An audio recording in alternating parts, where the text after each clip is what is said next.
Hey, here's a couple things we're going to run through today so that you know exactly what to expect in this video.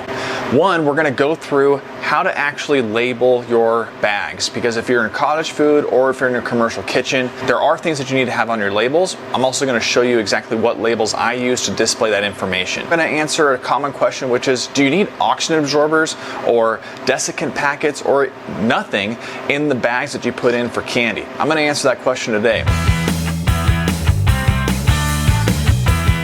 So let's answer the question about oxygen absorbers or desiccant packets. Now, desiccant packets like this are dry packets. You usually see them in like leather, purses, things that you buy like that, and nuts, things like that. Now, I've tried different things with the desiccant packets because the desiccant packets are there to absorb moisture versus the oxygen absorbers are there to capture air within the bag. Typically, what you see with the oxygen absorbers, if it's working, is you'll see that the bag starts to kind of like close up a little bit. That's what's happening when you don't have a window on a bag. It kind of like seals up and captures the air within that little packet. Now, those little packets are like this. You can get various different sizes, and you can look up the information on kind of researching how big of size of oxygen absorbers you need. To answer the question of do you need desiccant packets, oxygen absorbers, or none in candy, the answer is none. I have tried oxygen absorbers. Actually, oxygen absorbers end up taking some of the candy and compacting it, especially taffy.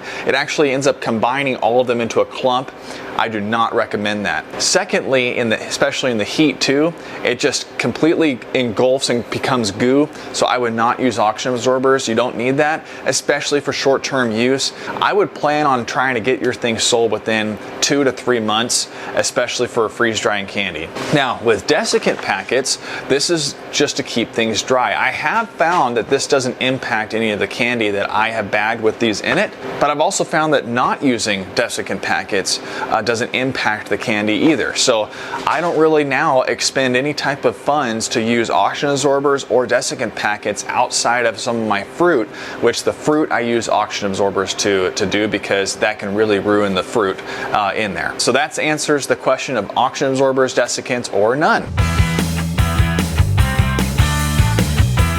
Now let's answer another common question, which is what needs to be included on your labels, let's say if you're cottage food, but even for commercial like I'm doing. It doesn't really change too much. The difference with cottage food is that you have to kind of state that you are producing your candy or you're producing your fruit out of a home kitchen. That's the only differentiator. Even in a commercial side, according to my health inspector that has helped give me my commercially food license permit, now you actually have to include where the location is that you are producing these items. What I've done is I put my website on my labels. I do have my address listed on my website, and that was perfectly approved by the food inspector and the state of Idaho. So I'm accomplishing all that's required. Now let's take a look at what's required on labels in general for cottage food or commercial. You need to have the name of the business. You need to have the name of the product.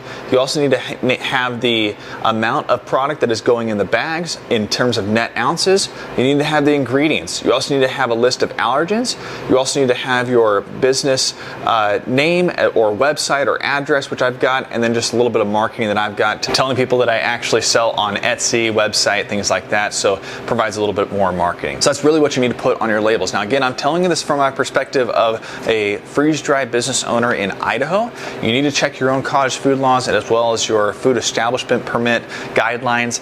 I would highly recommend talking to a health inspector rep. Just have them walk through exactly what your labels look like today, maybe even what you're thinking of, and they can approve those different things so that you don't do something that isn't permitted.